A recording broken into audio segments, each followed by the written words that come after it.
मोटापे का इलाज करने से पहले मोटापे की हकीकत का पता होना बहुत ज़रूरी है। हमारे यहाँ अक्सर नुस्खे टोटके अप्लाई होते हैं तो जिसमें बहुत सारे लोग एक ही नुस्खे के पीछे पड़े रहते हैं। किसी को मुस्बत असरात मिलते हैं और बहुत ज़्यादा ऐसे होते हैं जिन्हें मनफी असरात मिलते हैं जिससे उनकी बॉडी बहुत ज़्यादा मुतासर होती है। देखिए हर बंदे का हर मरीज़ का मिजाज मुख्तलिफ होता है, हर मोटापा मुख्तलिफ होता है, उसकी टाइप होती है। तो इस टाइप को समझे बगैर किसी भी नुस्खे को अप्लाई करना ये बहुत कम है कि उसे फ़ायदा दे, बहुत ज़्यादा है कि उसे नुकसान की तरफ लेके जाए। सबसे पहले तो मैं आपको मोटापे की हकीकत से आगाह करूंगा, इस वीडियो को आप गौर से सुनिएगा।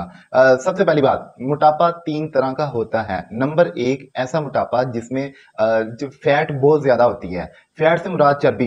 चर्बी जब भी जिस्म में ज्यादा होती है तो चर्बी लटकती है, चर्बी की गांठें बनी होती हैं, चाहे वो पेट पे चर्बी है चाहे वो बाजू पे चर्बी है। और याद रखिएगा, जब चर्बी होगी तो सिर्फ एक खास मुकाम पे नहीं होगी बल्कि पूरे जिस्म में फैली होती है। चेहरे पे फैली होती है चर्बी, फैट बाजू पे फैली होती है, पेट पे, कमर वाली साइड पे, पीठ पे, टांगों पे, बाजों पे, पूरे जिस्म में फैली होती है। और जब चर्बी वाला मोटापा होगा, जिस्म इंतहाई नरम होगा, सॉफ्ट होगा, वो चर्बी हाथ में आ जाती है पकड़ने से। तो ये चर्बी वाला मोटापा ये ढलक रहा होता है, जिस्म टाइट नहीं होता, मजबूत नहीं होता।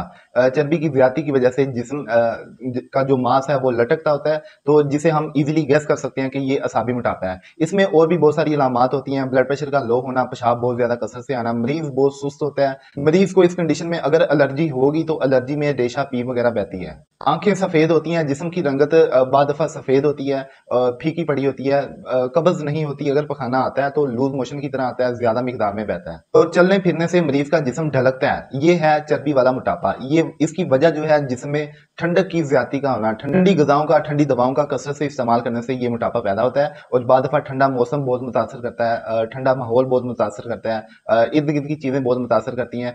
तो फाइनली ये कहा जा सकता है ये असाबी मोटापा होता है जिसम में ठंडक की, रतूबात की कसरत की वजह से। अब इस मोटापे में अगर हम खुशक गजा, खुशक दवा का इस्तेमाल करते हैं तो हमें फायदा होगा। खुशक गजाएं जितनी भी खाई जाएंगी, जितनी भी मोटापे के इलाज हैं या नुस्खे टोटके किताबों में या लिखे होते हैं, जो नुस्खे अप्लाई करवाते हैं नुस्खे टोटके वाले हकीम, वो मोस्टली ये खुशक गजा दवा का इस्तेमाल करते हैं। इनकी दवाइयों में मुख्तलिफ अज्जा होते हैं जिनका मिजाज खुश्की वाला होता है और इलाज भी यही बनता है। अगर आप मजीद इंटरनेट पर सर्च करते हैं खुशक सर्द, खुशक गर्म गजाओं का, तो आपको उसकी लिस्ट मिल जाएगी। आप अगर इस तरह के मोटापे में मुब्तला हैं तो आपको चाहिए कि आप ये तमाम गजाओं को देखें, गौर करें और इन्हें अपनी बॉडी पे अप्लाई करें। इंशाल्लाह आपको इससे फायदा होगा। अब हम दूसरे मोटापे की बात करते हैं। दूसरा मोटापे को खुश्की सुदाबियत वाला मोटापा भी कहा जाता है। आम तिब्बी जबान में इसे उजलाती मोटापा कहा जाता है। ये वो मोटापा है जिसमें जिस्म में एसिडिटी, तजाबियत की शिद्दत होती है। शिद्दत की वजह से जिस्म मोटा होता है, लेकिन ये जिस्म बहुत हार्ड होता है, स्ट्रॉन्ग होता है, लोहे की मानत होता है। मसल्स बहुत टाइट होते हैं, पूरा जिस्म का मांस ढलकता नहीं होता।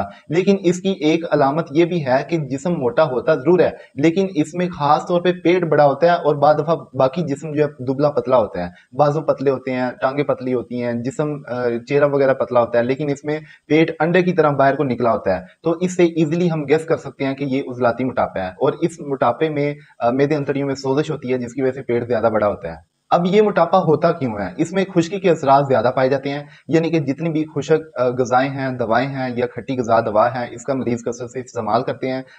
तो कसरत से इस्तेमाल करने में से मेदे अंतड़ी में सोजिश हो जाती है, जिसम में गैर जरूरी गंदा मवाद रुकना शुरू हो जाता है, जो कि जिसम का हिस्सा हो जाता है और खुश्की की वजह से मसल टाइट होकर जिसम मजबूत हो जाता है। इस कंडीशन में मरीज जो अलामात महसूस करते हैं उसमें गर्दन कंधों में खंचाव होता है, आंखों पे बोझ होता है, नजर बहुत मुतासर होती है, सर दर्द, सर भारी, मुंह गला खुश्क कड़वा हो जाता है, कब्ज बहुत होती है, गैस बहुत होती है, खाने के बाद पेट में बोझ होता है मैदे की सोजिश की वजह से। पखाना आता जरूर है लेकिन टूट टूट के आता है, पिंडलियां दर्द करती हैं, जिस्म खिंचा हुआ थका हुआ रहता है मोस्टली। अब इसके इलाज में अगर हम गर्म तर या गर्म खुश्क गजा दवा का इस्तेमाल करेंगे तो हमें फायदा होगा। तो आप इसकी लिस्ट इंटरनेट से, गूगल से सर्च कर सकते हैं, गर्म तर या गर्म खुश्क गजाओं की। इन दोनों गजाओं का इस्तेमाल करें। बेसिकली आपका मुआलिज ही बेहतर आपको रिकमेंड कर सकता है कि गर्म खुश्क या गर्म तर कौन सी गजाएं आपके लिए फायदेमंद है, क्योंकि ये तबीयत पे डिपेंड करता है। बाकी आप इन गजाओं को भी सर्च करें और इसे अगर इस तरह के मोटापे में आप मुब्तला हैं तो आप इसे जरूर अपनी बॉडी पे अप्लाई करें, इंशाल्लाह आपको फायदा ही होगा। अब हम तीसरे मोटापे की बात करते हैं जिसे सोजिशी मोटापा कहा जाता है। ये वो मोटापा है जिसमें जिस्म में सोजिश होती है और सोजिश किसी एक मुकाम पर नहीं होती बल्कि पूरे जिस्म में फैली होती है।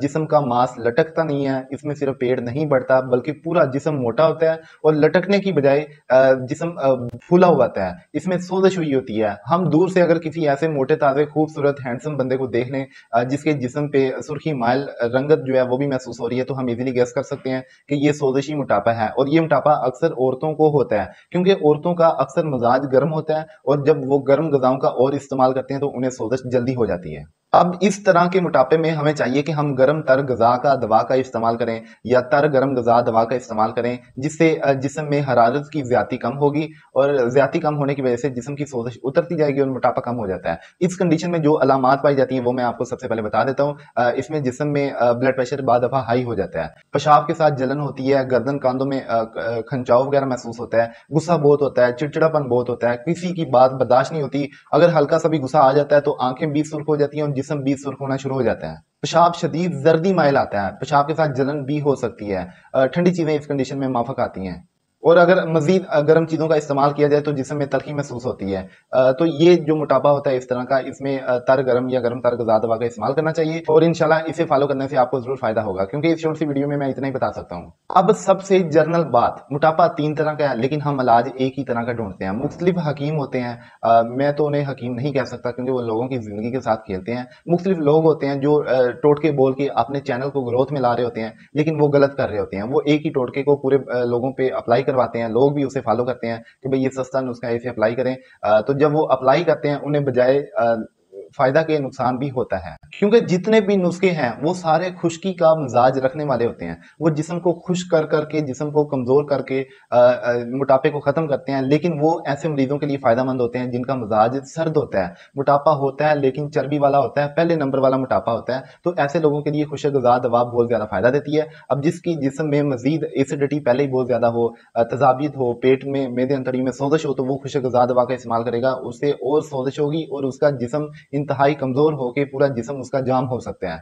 उसका दिल दिमाग जिगर पूरी बॉडी मुतासर हो सकती है। और इसी तरह अगर जो सोजिशी मोटापा है, गर्मी वाला मोटापा है, इसमें अगर खुश्क गजा दवा का इस्तेमाल करवाया जाए तो वो शदीद नुकसान दे के जिगर को सुकेड़ पैदा कर सकते हैं। तो लिहाजा ये मोटापे के जो नुस्खे होते हैं ये हर बंदे को एक ही तरह के अप्लाई नहीं करना चाहिए। ये हमेशा मरीज की कंडीशन तबीयत पे डिपेंड करते हैं। आपको चाहिए किसी भी अच्छे हर्बलिस्ट के पास जाएं, आप अपनी बॉडी का मुआयना करवाएं। अगर आप मजीद इसी तरह की इंफॉर्मेटिव वीडियो अपनी हेल्थ के मुतल्लक, अपनी तबीयत को समझने के लिए आप देखना चाहते हैं तो इस अकाउंट को फॉलो करें। इंशाल्लाह मैं मुकम्मल तौर पे आपको गाइड करता रहूंगा। सो बहुत सारा ख्याल रखिएगा। सो टेक इट, अल्लाह हाफ़िज़।